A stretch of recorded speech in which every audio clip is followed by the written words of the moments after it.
नमस्कार दोस्तों, स्वागत है आपका हमारे official YouTube channel GS by Neeraj sir में।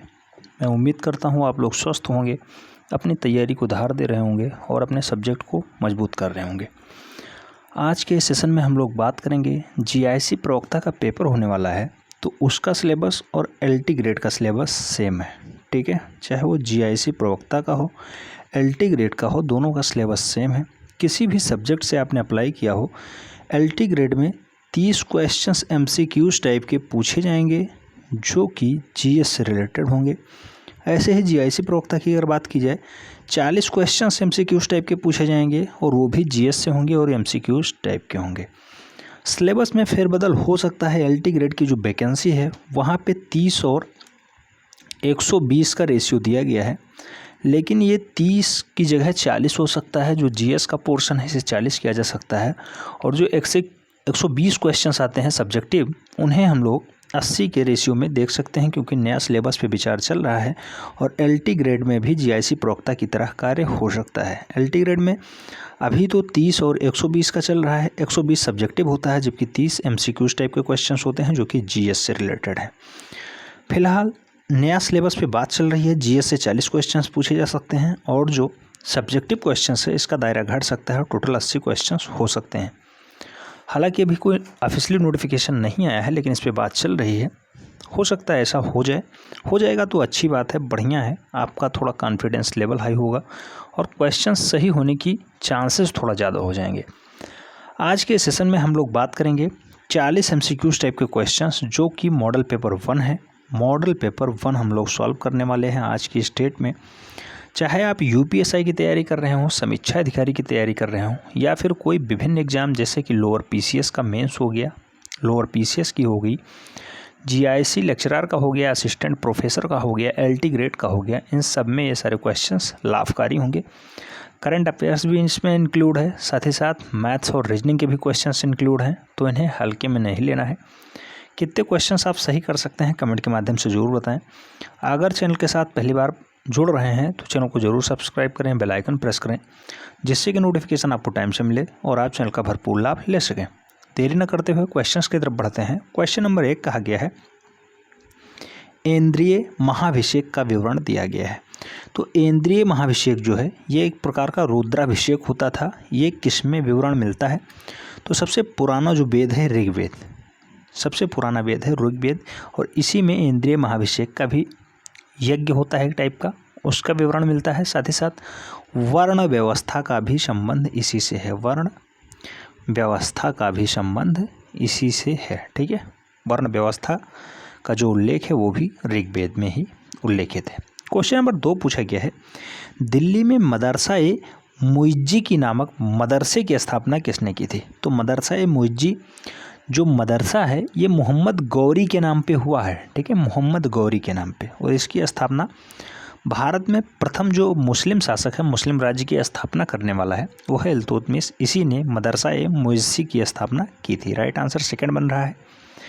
क्वेश्चन नंबर 3 की बात करते हैं। पूछा गया है, अकबर के शासनकाल में प्रचलित चौकोर चांदी के सिक्के का नाम बताओ। अकबर ने चौकोर चांदी के और गोल, अधिकांशतः गोल चांदी के सिक्के चलवाए थे, लेकिन जो चौकोर चांदी के सिक्के हैं उन्हें जलाली कहते हैं, जलाली। और मूल रूप से जो सबसे ज़्यादा चलता था उसे हम लोग, जो सबसे ज़्यादा चलता था चांदी का सिक्का था, उसे रुपया कहते थे। और रुपया जो है सबसे ज़्यादा चलता था मैक्सिमम, और इसका जो वज़न था रुपये का ये 172.5 ग्रेन का हुआ करता था। ठीक, ध्यान रखना है। इलाही भी सोने का सिक्का होता था और सबसे ज़्यादा वैल्यू का सिक्का होता था इलाही। ठीक, नेक्स्ट क्वेश्चन नंबर 4 पूछा गया है, मराठों के साथ होने वाले किस संधि को वारेन हेस्टिंग ने कागज का टुकड़ा मात्र बताया था? तो जो कागज का टुकड़ा मात्र की संज्ञा वारेन हेस्टिंग ने दी थी वो पुरंदर की संधि को दी थी। पुरंदर की संधि 1 मार्च 1776 को होती है, माधवराव नारायण राव के साथ और अंग्रेजों के बीच। ठीक है, तो ये होती है कब? 1 मार्च 1776 को होती है, 1776।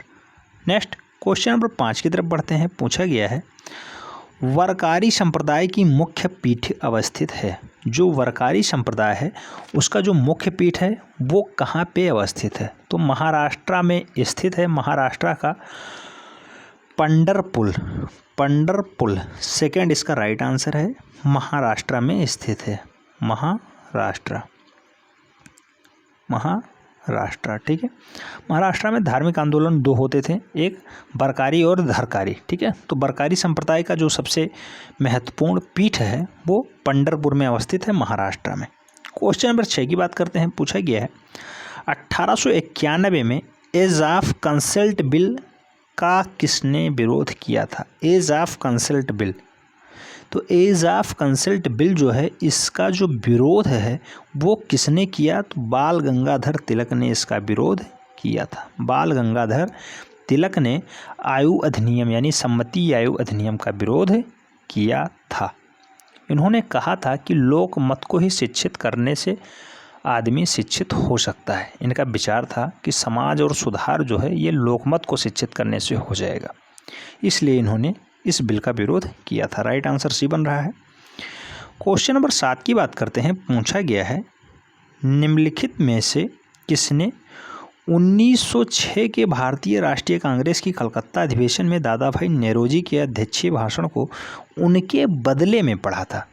तो 1906 कलकत्ता अधिवेशन होता है और उसमें जो है किसने उनकी जगह पे दूसरा जो है भाषण पढ़ा था? तो 7वें का जो राइट आंसर बनेगा वो बनेगा मदन मोहन मालवीय। 7वें का राइट आंसर है मदन मोहन मालवीय। बाल गंगाधर तिलक को प्रायः राजनीति में उग्रवादी के नेता के रूप में जाना जाता है, ध्यान रखना है, ठीक है। 7वें में अगर राइट आंसर की बात की जाए, मोहम्मद अली जिन्ना दादा भाई नेरोजी के सचिव थे, ये तो आपको पता ही होना चाहिए। और जो गोपाल कृष्ण गोखले हैं उन्होंने पढ़ा था, ना कि मोहम्मद अली जिन्ना ने। तो गोपाल कृष्ण गोखले इसके राइट आंसर हो जाएंगे। सेकंड इसका राइट आंसर है। 1906 का जो कांग्रेस अधिवेशन होता है अध्यक्षता तो दादा भाई नेरोजी ने की थी, लेकिन जो भाषण पढ़ा था वो गोपाल कृष्ण गोखले ने पढ़ा था, ठीक है। और दादा भाई नेरोजी के जो सचिव थे नाम क्या था? मोहम्मद अली जिन्ना, जिन्होंने बाद में पाकिस्तान की डिमांड की और फाइनली पाकिस्तान को अलग भी करवाया था। नेक्स्ट क्वेश्चन नंबर 8 की तरफ बढ़ते हैं। पूछा गया है सूरत अधिवेशन जहाँ भारतीय राष्ट्रीय कांग्रेस में पहली बार फूट पड़ी, कौन सा अधिवेशन था? तो जो सबसे पहले कांग्रेस बढ़ता है सूरत अधिवेशन की अगर बात की जाए तो सूरत अधिवेशन 23वां अधिवेशन था। 21वें अधिवेशन की अगर बात की जाए तो ये बनारस में हुआ था। बनारस में होता है 1905 में, 1905 बनारस। 22वें की अगर बात की जाए तो 22वां अधिवेशन कलकत्ता में होता है 1906। 1906 सूरत अधिवेशन होता है। सूरत अधिवेशन 1907 में होता है, जबकि मद्रास में 24वां अधिवेशन होता है 1908 में। 1908 में होता है मद्रास में, ठीक, ध्यान रखना है। जिसकी अध्यक्षता रासबिहारी बोस ने की थी, रासबिहारी बोस, 1908 वाले की। नेक्स्ट क्वेश्चन नंबर 9 पूछा गया है चंपारण नील आंदोलन का राष्ट्रीय नेतृत्वकर्ता कौन थे? महात्मा गांधी ने तिनकठिया पद्धति को समाप्त करने के लिए चंपारण बिहार में गए और फाइनली वहाँ पे 3/20 भाग पे जो नील की खेती करनी थी उसको समाप्त करवाया और जबरन मुक्ति दिलवाई इस अंधे कानून से, ठीक है। तो महात्मा गांधी चंपारण नील आंदोलन के अग्रणी नेता थे। राइट आंसर ए बन रहा है। क्वेश्चन नंबर 10 की बात करते हैं। पूछा गया है निम्नलिखित में से कौन सा स्थान भारत का ग्रीनविच कहा जाता है? तो भारत का जो ग्रीनविच है मूल रूप से उज्जैन को इसकी ख्याति प्राप्त है, भारत का ग्रीनविच, क्योंकि दिल्ली, उज्जैन, जयपुर, मथुरा और वाराणसी में जय सिंह सेकंड ने वेधशाला की स्थापना की थी। तो जय सिंह सेकंड के द्वारा टोटल 4 जगहों पे, 4 क्या वाराणसी को लेके 5 जगहों पे वेधशालाओं की स्थापना होती है, मथुरा, वाराणसी, जयपुर, दिल्ली और उज्जैन। तो जो उज्जैन है इसे भारत का ग्रीनविच उपमा प्राप्त है। राइट आंसर सी बन रहा है। क्वेश्चन नंबर 11 की बात करते हैं। पूछा गया भारत का सबसे अधिक विस्तृत भू आकृतीय प्रदेश कौन सा है? तो सबसे ज़्यादा जो विस्तृत है यानी बड़ा है उसका नाम बताना है। तो यहाँ पे हो जाएगा उत्तरी मैदान। उत्तरी मैदान सबसे बड़ा क्षेत्र इसलिए हो जाता है क्योंकि ये प्रायद्वीपीय पठार के बीच है। सिंधु, गंगा और ब्रह्मपुत्र नदियाँ इन्हीं के बीच बहती हैं। तो इसका क्षेत्रफल लगभग 7 लाख वर्ग किलोमीटर हो जाता है। 7 लाख वर्ग किलोमीटर, 7 लाख किलोमीटर स्क्वायर। ठीक, तो उत्तरी मैदान हो जाएगा इसका राइट आंसर। क्वेश्चन नंबर 12 पूछा गया है, अंतःस्थलीय अपवाह नदी का उदाहरण है। तो जो अंतःस्थलीय मतलब है एक जगह से निकली दूसरी जगह बिना कहीं नदी में मिले हुए बीच में ही लुप्त हो जाना, उसका कहलाता है अंतःस्थलीय अपवाह। तो इसका राइट आंसर क्या बनेगा? घग्घर नदी जो है ये शिमला से निकलती है और फाइनली जो है वो राजस्थान में लुप्त हो जाती है। राजस्थान के हनुमानगढ़ के समीप भेंट नगर के मरुस्थल में लुप्त हो जाती है घग्घर नदी, ध्यान रखना है। क्वेश्चन नंबर 13 पूछा गया है, भारत का सबसे बड़ा जलप्रपात जोग जलप्रपात जो है वो किस नदी पे स्थित है? तो जोग जो जलप्रपात नदी है वो शरावती नदी पे स्थित है। शरावती पे जोग जलप्रपात स्थित है, ध्यान रखना है। नर्मदा नदी पे कपिधारा और धुआंधार जलप्रपात स्थित है। नर्मदा पे कपिधारा और धुआंधार 2 जलप्रपात स्थित हैं, ध्यान रखना है, इंपॉर्टेंट है, बहुत बार रिपीट हुआ क्वेश्चन। क्वेश्चन नंबर 14 की बात करते हैं। पूछा गया है, सबसे अधिक वर्षा वाला स्थान जो चेरापूंजी है किस राज्य में स्थित है? बहुत ही पॉपुलर क्वेश्चन पूछा गया, बहुत बार ये क्वेश्चन आ चुका है। मेघालय में स्थित है, मेघालय राज्य में चेरापूंजी बेस्ट। जो ईस्ट खासी हिल्स है उसी ज़िले में स्थित है, ध्यान रखना है चेरापूंजी। क्वेश्चन नंबर 15 की तरफ बढ़ते हैं। 15 में पूछा गया है, भारत सरकार अधिनियम 1919 किस पे आधारित था? तो 1919 का जो अधिनियम था फाइनली मॉन्टेग्यू चेम्सफोर्ड की रिपोर्ट पे आधारित था। मॉन्टेग्यू चेम्सफोर्ड की रिपोर्ट पे 1919 का अधिनियम आधारित था और इसमें बहुत सारे कार्य हुए थे। द्वैध शासन की पद्धति जो है 1 अप्रैल 1921 को लागू होती है और फाइनली 1 अप्रैल 1937 तक चलती भी है। द्वैध शासन की स्थापना का जो सांप्रदायिक निर्वाचन पद्धति है उसका विस्तार इसी के समय में हुआ है। राइट आंसर हो मॉन्टेग्यू चेम्सफोर्ड रिपोर्ट के बेस पे यह आधारित था 1919 का भारत सरकार अधिनियम। क्वेश्चन नंबर 16 पूछा गया है, भारत के संविधान के उद्देश्यों में एक के रूप में आर्थिक न्याय का संबंध या उपबंध किया गया है। आर्थिक न्याय का जो उपबंध है ये किस में किया गया है? 3 पहले इसके सब पार्टिकल्स दिए गए हैं, उसके बाद इसका राइट आंसर बताना है।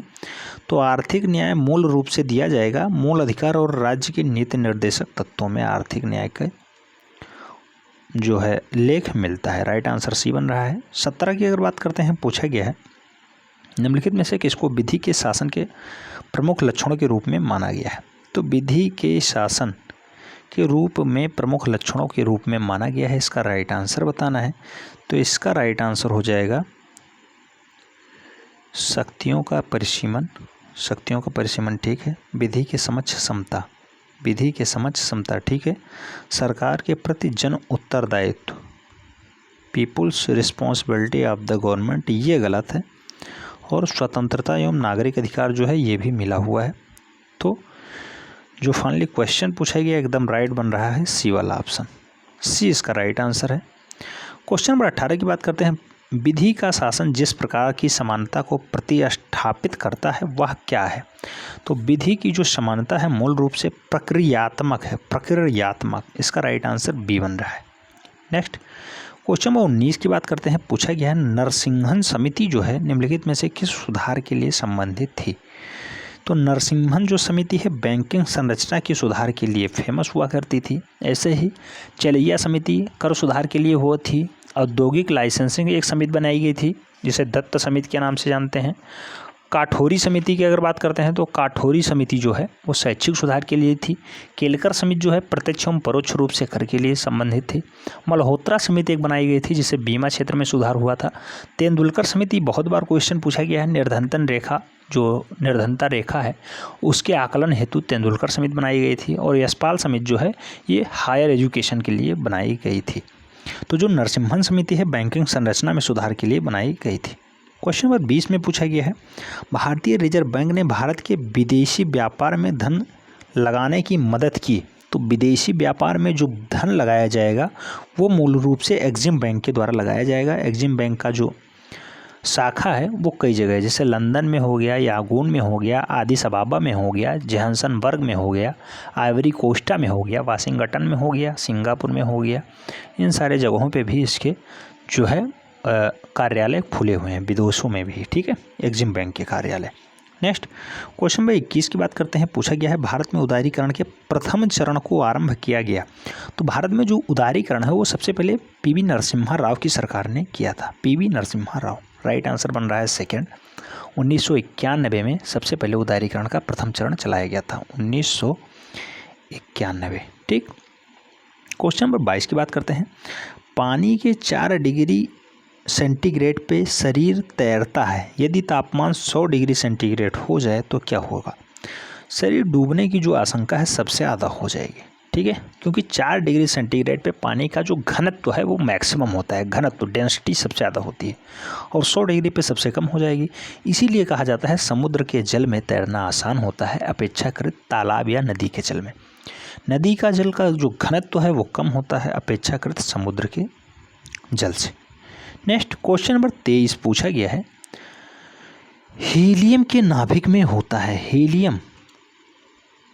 हीलियम के नाभिक में टोटल 2 प्रोटॉन होंगे, 2 न्यूट्रॉन होंगे। इसका राइट आंसर क्या हो जाएगा? 2 प्रोटॉन और 2 न्यूट्रॉन। जो परमाणु क्रमांक बनेगा वो 2 बनेगा, हीलियम का He 2 बनता है। अगर दूसरे नंबर पे है तो इसमें 2 इलेक्ट्रॉन और 2 प्रोटॉन भी पाए जाएंगे, तभी इसका जो परमाणु क्रमांक है वो 2 बनेगा, जबकि द्रव्यमान संख्या जो है वो 4 बन जाएगी, द्रव्यमान संख्या 4 होगी। क्वेश्चन नंबर 24 की बात करते हैं। बहुत ही इंपॉर्टेंट क्वेश्चन है। 22 कैरेट सोने की शुद्धता है। क्वेश्चन कई बार 18 कैरेट पे पूछा जाता है, तो 18 कैरेट अगर पूछा जाएगा 75% इसका राइट आंसर होगा। अब यहाँ पे 22 कैरेट सोने में शुद्धता पूछी गई है, टोटल 24 कैरेट होता है। 24 कैरेट सोने की शुद्धता 100% होती है, ध्यान रखना है। तो 1 कैरेट की कितनी हो जाएगी? 1 कैरेट की होगी 100/24, और 22 का पूछा गया है इसलिए 22 से मल्टीप्लाई कर दिया जाएगा। अप्रॉक्स 92 इसका राइट आंसर बनेगा। इससे कुछ ज़्यादा ही बनेगा, लेकिन यहाँ पे ऑप्शन जो है सबसे मिलता जुलता 92 है, इसलिए इसका राइट आंसर थर्ड बनेगा, सी। ठीक, क्वेश्चन नंबर 25 पूछा गया है। जीवों में आनुवांशिक लक्षण संतान में ले जाया जाता है। तो आनुवांशिक जो लक्षण है वो मूल रूप से कैसे जाते हैं भैया? तो क्रोमोसोम्स के द्वारा चले जाते हैं। राइट आंसर बी बन रहा है। क्वेश्चन नंबर 26 की बात करते हैं। पूछा गया है सर्वाधिक जैव विविधता पाई जाती है। तो सबसे ज़्यादा जो है जैव विविधता कहाँ पाई जाएगी? तो है उष्ण कटिबंधीय वर्षा वनों में सबसे ज़्यादा जैव विविधता पाई जाती है। इसका राइट आंसर हो गया सी। ट्रॉपिकल रेन फॉरेस्ट जो है उसी में सबसे ज़्यादा जैव विविधता, बायोडाइवर्सिटी पाई जाती है। क्वेश्चन नंबर 27 पूछा गया है। ओजोन परत जो है पृथ्वी को किससे बचाता है?